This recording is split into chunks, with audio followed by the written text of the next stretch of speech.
Hello students, मैं robin Gupta एमजीएचएम inter college मारारा ईटा से आप सभी लोगों का फिर स्वागत करता हूं अपने इस चैनल में। आज मैं आपको बताता हूं प्रश्नावली 5.1, इसका अगला पार्ट यानी कि पार्ट 5 वीडियो। उसमें मैं सबसे पहले देखिए क्वेश्चन नंबर 24 लिखा है f x equal to x square sine 1/x यदि x बराबर नहीं है 0 के, और एफ एक्स बराबर 0 यदि x बराबर है 0 के। अब ये फलन हमें चेक करना है क्वेश्चन नंबर 24 में कि ये सतत फलन है x के सभी मानों के लिए। अगर केवल देखिए इतना लिख के देते हैं कि सिद्ध कीजिए कि एक सतत फलन है, तो इसका मतलब ये नहीं है कि हम केवल 0 के लिए देखें, 0 पे तो हम प्रूफ करेंगे ही, ये x के सभी मानों के लिए एक सतत फलन है। तो मैंने ये बात बताई थी, जो मान यहां x का लिखा होता है केवल हम उसी पे ही चेक करके देखते हैं, बाई पक्ष सीमा दाई पक्ष सीमा। बाकी मानों के लिए ऐसा कुछ जरूरी नहीं होता, हम सीधा भी लिख सकते हैं। केवल चेक किस पर करना है? 0 पर, यानी x बराबर 0 पर बाई पक्ष सीमा, x बराबर 0 पर दाईं पक्ष सीमा।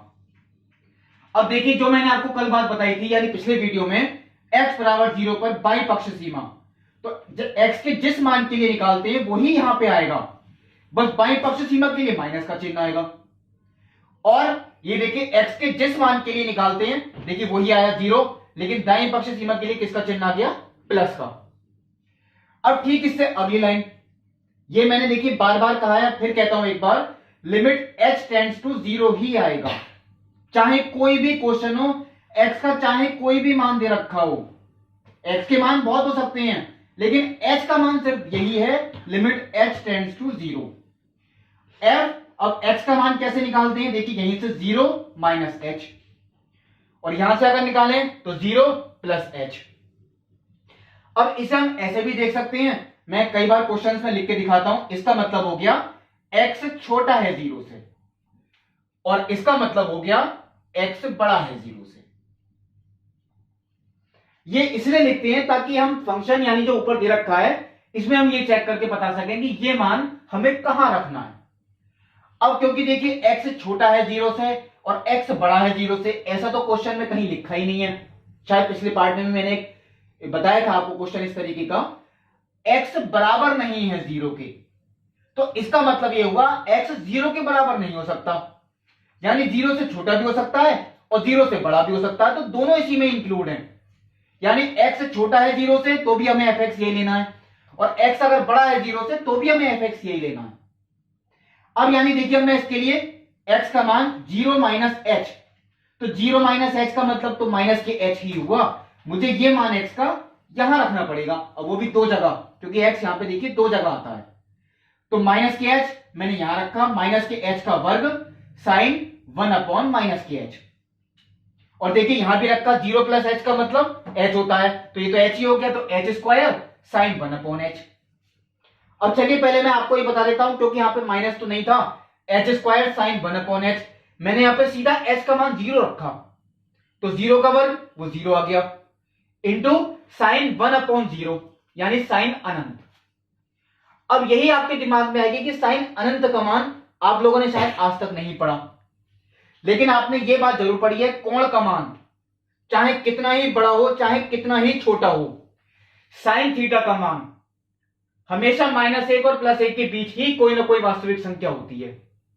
तो चाहे साइन अनंत ही क्यों ना हो, इसका मान भी -1 और +1 के बीच कोई वास्तविक संख्या। अब -1 और +1 के बीच कोई भी वास्तविक संख्या अगर है, उसकी गुणा अगर हम 0 से करें तो उत्तर हमेशा कितना आएगा? 0, क्योंकि 0 की गुणा किसी भी नंबर से करें उत्तर 0 ही आएगा। अब देखिए इधर एक बार और समझते हैं, माइनस h का वर्ग साइन 1 अपॉन माइनस h, तो माइनस का वर्ग तो प्लस ही होता है। आप लोग सोचेंगे ये माइनस मैंने क्यों लगा रखा है, क्योंकि साइन माइनस थीटा माइनस के साइन थीटा होता है, तो वो माइनस बाहर आ गया, ये हो गया साइन 1 अपॉन h। अब ये क्वेश्चन इसी तरीके का हो गया, 0 का वर्ग 0 माइनस 0 से कोई फर्क नहीं पड़ेगा, माइनस मैंने हटा दिया, इंटू साइन अनंत, और साइन अनंत के लिए मैंने देखिए ये लिखा -1 और +1 के मध्य वास्तविक संख्या, और इसकी गुणा अगर हम 0 से करें तो उत्तर 0 ही आएगा। ये बात तो देखिए कंफर्म है, x बराबर 0 पर बाईं पक्ष सीमा और x बराबर 0 पर दाईं पक्ष सीमा बिल्कुल इक्वल है। अब आता है x बराबर 0 पर फलन का मान, और x बराबर 0 पर फलन का मान, मैंने कहा था फलन का मान कहां से निकालते हैं, जहां x बराबर इस तरीके से लिखा हो, तो x बराबर 0, तो फलन का मान 0 है। मैंने सीधा लिख दिया x बराबर 0 पर फलन का मान 0। अब देखिए हम ये देखते हैं x बराबर 0 पर LHL, x बराबर 0 पर RHL और फलन का मान x बराबर 0 पर, तीनों इक्वल हैं क्योंकि तीनों ही 0 हैं। इससे ये सिद्ध होता है अतः x बराबर 0 पर फलन fx सतत है। अब आपको ये चेक करना है x के बाकी मानों के लिए कोई जरूरत नहीं है x बराबर k मान के दिखा दें, ऐसा कोई जरूरी नहीं होता, आप चाहें तो दिखा सकते हैं। Limit x tends to k fx, माना x बराबर k वास्तविक संख्या है, तो जैसे मैंने और क्वेश्चंस में दिखाया है आप लोग इसमें भी दिखा सकते हैं। Limit x tends to k fx बराबर limit x tends to k x square sine 1 upon x, यानी k square sine 1 upon k, और वो इक्वल हो गया f के। तो वो कोई भी वास्तविक संख्या है, इसका मतलब ये x के प्रत्येक मान के लिए एक सतत फलन है क्योंकि 0 पे भी सतत है। तो ये क्वेश्चन नंबर देखिए 24 कंप्लीट होता है। अब हम समझते हैं क्वेश्चन नंबर 26। तो क्वेश्चन नंबर 26 जो कि दे रखा है fx equal to k cos x upon pi minus 2x, यदि x बराबर नहीं है पाई बाई 2 के, और fx बराबर 3 यदि x बराबर है पाई बाई 2 के। अब लेकिन इन्होंने इस तरीके के क्वेश्चन देखिए, क्वेश्चन मैं आपको बता भी देता हूं, क्वेश्चन 26 ये मैं कर रहा हूं, 27, 28, 29 ये सब एक ही तरीके के क्वेश्चंस हैं जो कि आपको मैं 26 करके दिखा रहा हूं, बाकी 3 आप खुद करेंगे। और एक क्वेश्चन जो मैंने आपको करके दिखाया था 24, तो उसकी तरीके के 23 और 25 वो आप लोगों को खुद करने हैं। तो अब मैं देखिए बताता हूं, इसमें हमें k की वैल्यू निकालनी है, और ये भी कह रखा है x बराबर पाई बाई 2 पर यह फलन सतत है। अगर x बराबर पाई बाई 2 पर यह सतत है तो k की ऐसी कौन सी वैल्यू हो सकती है? तो मैं आपको देखिए जो मैंने कहा था x बराबर पाई बाई 2, हम ये पाई बाई 2 पर ही चेक करेंगे। यानी देखिए यहां पहले 0 था, अब मैं 0 हटा देता हूं, यहां पे हमें चेक करना है पाई बाई 2 पर। लेकिन अब देखिए मैंने यहां भी 0 हटाया, लेकिन s टेंड्स टू हमेशा 0 ही होगा, यह आपको ध्यान रखना है। और x के मान की बात आती है तो मैंने कहा था पाई बाई 2 माइनस एच, वो हम यहीं से देख के निकाल सकते हैं, पाई बाई 2 माइनस एच, और इसका मतलब होता है x छोटा है पाई बाई 2 से।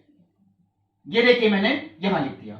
अब देखिए उधर भी देखते हैं, x बराबर पाई बाई 2 पर दाईं पक्ष सीमा, तो मैंने देखिए यहां यही लिखा पाई बाई 2, क्योंकि जिस मान पे निकालते हैं वही आएगा। अगले लाइन में यही होगा लिमिट h टेंड्स टू 0, और बात आती है x के मान की, तो यहीं से आप देख के निकाल सकते हैं पाई बाई 2 प्लस एच, और इसका मतलब होता है x बड़ा है पाई बाई 2 से। अब आती है केवल ये मान कहां रखना है हमें, ये मैं देखिए आपके सामने लिख के दिखाता हूं, लिमिट h टेंड्स टू 0। अगर x बराबर नहीं है पाई बाई 2 की, तो इसका मतलब है हमें इसी में ही रखना है। पाई बाई 2 माइनस एच वो भी हम इसी में रखेंगे, और पाई बाई 2 प्लस एच ये भी इसी में रखेंगे। तो मैं देखिए पहले रखता हूं पाई बाई 2 माइनस एच, यानी k cos pi by 2 minus H upon pi minus 2 into pi by 2 minus H. अब इसे आगे सॉल्व करने की बात है, चलिए पहले देख लेते हैं एक बार ये किस तरीके का फलन, क्योंकि ये हो सकता है 0/0 के रूप में तो नहीं, ये अभी अप्लाई करके पता लगेगा। कॉस 90 माइनस थीटा, ये परिवर्तन वो है जो आपने 10th में भी पढ़ी, कॉस 90 माइनस एच वो होगा साइन थीटा, यानी कि साइन एच बटे। अब देखिए मैं आपको सीधा शायद करके लिख दूंगा, यहां अगर मैं गुणा करता हूं तो 2 से 2 तो कैंसिल, तो बचा क्या माइनस के पाई, तो माइनस के पाई वो पाई से कैंसिल, माइनस की 2 की माइनस के एच से गुणा करी तो वो हो गया प्लस के 2h, ये आपका आया, यानी k sign h upon 2h। अब अगर मैं इसे सॉल्व करता हूं तो k अपॉन 2, देखिए ये एक नियतांक था मैंने बाहर लिख दिया, लिमिट h टेंड्स टू 0, हमारे पास सिर्फ बचा साइन h अपॉन h, क्योंकि k अपॉन 2 तो हम पहले बाहर लिख चुके। और ये मानक सीमा है जो मैंने आपको सबसे पहले वाले पार्ट में बताया था, और ये आपने 11th में भी पढ़ी है। ये मानक सीमा है, जितना कोण ऊपर होता है उतना ही नीचे हो, अगर ये स्थिति है तो साइन h अपॉन h इसका मान कितना होता है 1, इसका मतलब है k अपॉन 2 इंटू इसका मान 1, यानी ये हो गया k अपॉन 2। ये देखिए हमने निकाली बाईं पक्ष सीमा। अब देखते हैं दाईं पक्ष सीमा। चलिए वो भी एक बार चेक कर लेते हैं, वो भी इसी के इक्वल है या नहीं, यानी लिमिट h टेंड्स टू 0। अब मुझे यहां पाई बाई 2 प्लस एच रखना है, यानी k cos pi by 2 plus H बटे pi minus 2 into pi by 2 plus H. ये देखिए कोई अंतर नहीं था, केवल माइनस और प्लस का अंतर है। अब हां, ये आपको पता होना चाहिए cos 90 प्लस थीटा। अब क्योंकि द्वितीय चतुर्थांश है, 90 प्लस थीटा तो 90 से बड़ा हो गया। दूसरे में cos कैसा होता है, negative. cos 90 plus theta minus के साइन थीटा, इसका मतलब ये हो गया माइनस के k साइन एच बटे, अब मैं देखिए नीचे गुणा करता हूं तो यहां पहले की तरह 2 से 2 कैंसिल, पाई से पाई भी कैंसिल, माइनस के 2h आएगा। और ये देखिए बेनिफिट, माइनस से माइनस भी कैंसिल। इसका मतलब है पिछले पार्ट की यानी इसकी तरह जो हमने बाईं पक्ष सीमा निकाला k अपॉन 2 limit h tends to 0 sine h बटे h, इसका मान 1 होता है। इसका मतलब k अपॉन 2 इंटू 1, ये है k बाई 2। अब देखिए x बराबर पाई बाई 2 पर फलन का मान ये कितना है, यानी x बराबर पाई बाई 2 पर फलन का मान वो कितना दे रखा है, 3, तो वो मैंने यहां लिख दिया 3। अब आपको ये लाइन लिखनी है, ये सिद्ध नहीं करना है, ये आपको दे रखा है x बराबर पाई बाई 2 पर फलन सतत है। तो ये आप लाइन जब लिखेंगे x बराबर पाई बाई 2 पर फलन सतत है प्रश्नानुसार, अतः इसका मतलब ये होता है x बराबर पाई बाई 2 पर LHL और x बराबर पाई बाई 2 पर RHL और x बराबर पाई बाई 2 पर फलन का मान, ये तीनों आपस में कैसे होने चाहिए, बराबर। क्योंकि ये खुद कह रहे हैं कि सतत है, इसका मतलब k अपॉन 2 इक्वल टू k अपॉन 2 और इक्वल टू किसके है, 3 के। इसका मतलब ये तो देखना ही नहीं हमें, क्योंकि ये तो इक्वल है, तो k अपॉन 2 इज इक्वल टू 3, इसका मतलब क्या हो गया, k इज इक्वल टू 6। ये k का मान निकाला। तो इसी तरीके के क्वेश्चन 27, 28, 29 वो आपको खुद करने हैं। अब मैं बताता हूं आपको अगला क्वेश्चन, क्वेश्चन नंबर 19। तो क्वेश्चन नंबर 19 देखिए आपको दे रखा है gx बराबर x माइनस महत्तम पूर्णांक फलन, जो कि आपको देखिए बुक में दे रखा है। और ये शायद फलन आपके पहले चैप्टर में जब मैं फलन पढ़ा रहा था आपको, तब भी ये बात मैंने समझाई थी। फिर मैंने एक बार देखिए उदाहरण लिखे हैं यहां पे, इसका मतलब क्या होता है। इसके अंदर यानी x का कोई भी वास्तविक मान अगर है तो इससे ठीक छोटा पूर्णांक वो हमें लेना है, या इसी के इक्वल हो वो पूर्णांक। अब जैसे 3.4 है कोई संख्या, तो इससे ठीक छोटा जो पूर्णांक है वो कितना होगा, 3। कुछ लोग कहेंगे 3.3 पूर्णांक नहीं है, वो पूर्णांक की बात अगर कहें तो 3.4 से छोटा पूर्णांक वो 3 होगा, तो इसका उत्तर 3 आ गया। लेकिन अगर इसके अंदर खुद पूर्णांक ही लिखा है जैसे कि 4, तो वही उत्तर होगा, क्योंकि इसका मतलब होता है लेस देन और equal to x। Less than कब आएगा, अगर पूर्णांक नहीं हो तो लेस देन ही होगा पूर्णांक, और अगर ये खुद पूर्णांक है तो पूर्णांक ही उत्तर आएगा। लेस देन और इक्वल टू x, तो लेस देन x में देखिए ये वाला एग्जांपल हो गया और इक्वल टू x में ये वाला एग्जांपल हो गया। अब हमें ये प्रूव करना है, बुक में इन्होंने खुद बोला है, ये प्रत्येक पूर्णांक के लिए यानी जितने भी पूर्णांक होते हैं उन सब पे ये असतत होगा। तो मैंने अपनी तरफ से माना x बराबर k एक पूर्णांक है। अब k में कोई भी पूर्णांक हो सकता है, अनंत होते हैं पूर्णांक, मैंने इसलिए x बराबर k मान लिया, माना x बराबर k एक पूर्णांक है। तब अब हम इसी पे ही चेक करेंगे, x बराबर k पर बाईं पक्ष सीमा और x बराबर k पर दाईं पक्ष सीमा। अब हमें मैंने कहा था देखिए x बराबर k पे निकालते हैं, तो यहां पे देखिए x बराबर k ही आएगा। और ठीक अगली लाइन में देखिए लिमिट h टेंड्स टू, हर क्वेश्चन में कितनी आ रही है, 0, और ये कितना हो गया, k माइनस h। ठीक देखिए यहां पे भी देखिए k ही आएगा, और ये हो गया k प्लस h। इसका मतलब है x छोटा है k से, और इसका मतलब है x बड़ा है k से। अब देखिए फलन तो यहां एक ही दे रखा है, तो मुझे इसी में ही मान रखना है, चाहे वो x छोटा है k से, चाहे x बड़ा है k से। तो मैंने यहां k माइनस h रखा, तो पहले मैंने पहले वाले x की जगह लिखा k माइनस h माइनस, अब ये महत्तम पूर्णांक फलन के अंदर लिखा k माइनस h। देखिए मैं यहां पे आपके सामने लिख देता हूं लिमिट h टेंड्स टू 0। अब मुझे k प्लस एच रखना है, तो पहले वाले x की जगह लिखा k प्लस एच माइनस, अब महत्तम पूर्णांक वाले फलन के अंदर लिखा k प्लस एच। अब आती है बात इसे सॉल्व करने की। तो मैं अगर आपसे कहता हूं h का मान हम सीधा 0 रखें, यहां पे मैं इसकी बात नहीं कर रहा, ये तो हम इस हिसाब से सॉल्व करेंगे जो मैंने एग्जाम्पल लिखे। अगर मैं यहां h का मान 0 रखता हूं तो k माइनस 0, चलिए मैं आपके सामने लिख के दिखा रहा हूं, k माइनस 0 माइनस, ये मैंने अभी छोड़ दिया, देखिए मैं यहां भी लिख के दिखा रहा हूं k प्लस 0, क्योंकि h का मान 0 रख रहे हैं तो ये k प्लस 0 हो गया, माइनस। अब आती है इसकी बात सॉल्व करने की, यह आपको देखिए इसी पे ध्यान देना है। अब आप देखिए k प्लस एच, यानी ये k से बड़ा है, k पूर्णांक है लेकिन ये k से बड़ा है। मान लीजिए k का मान 3 है तो 3.1, मान लीजिए k का मान 3 है तो ये हो गया आपका 3.1। अब मैं अगर, या आप ऐसा ही मान सकते हैं, मान लीजिए k का मान 3 है और ये 0.4 है तो ये हो गया 3.4।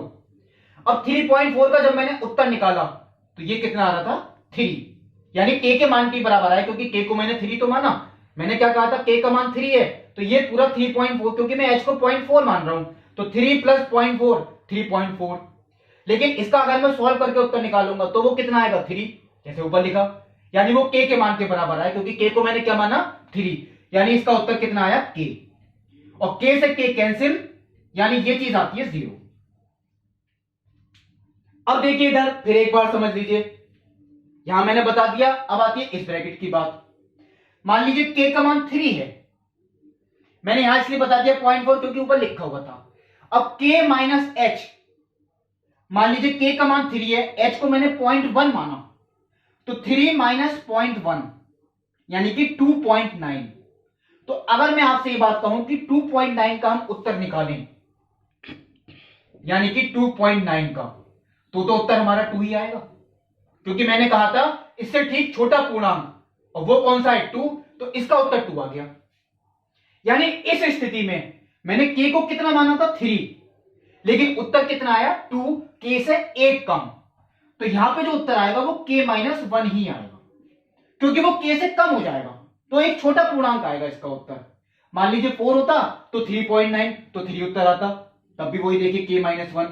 अब यहां देखिए 0 से कोई फर्क नहीं पड़ेगा, k से k कैंसिल, यह आता है प्लस k1, ये तो प्लस k1 और ये है 0। जब बाई पक्ष सीमा और दाई पक्ष सीमा यही इक्वल नहीं है तो हम मान चेक ही नहीं करेंगे, यानी मैं यहां सीधा लिख सकता हूं x बराबर k पर LHL not equal to x बराबर k पर RHL, और जब ये इक्वल ही नहीं है अतः x बराबर k पर फलन fx असतत है, अतः x बराबर k पर फलन fx असतत है। लेकिन अब आप शायद ये सोच रहे होंगे x बराबर k, इन्होंने ये बात कही है ये सारे पूर्णांकों के लिए असतत है, तो x बराबर k तो कोई भी पूर्णांक हो सकता है, हम यहां पे देखिए मान निकालेंगे ही नहीं, मैंने ये लाइन आपकी हटा दी, फलन का मान इसकी जरूरत ही नहीं है, जब यही इक्वल नहीं आ रहे हमने प्रूव कर दिया x बराबर k पर फलन fx असतत है।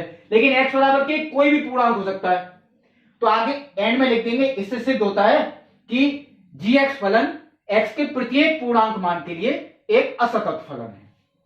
तो ये मैंने कुछ क्वेश्चंस आपको बताए इस वीडियो में, कुछ क्वेश्चंस मैं आपको अगले वीडियो में बताऊंगा, तब तक के लिए धन्यवाद।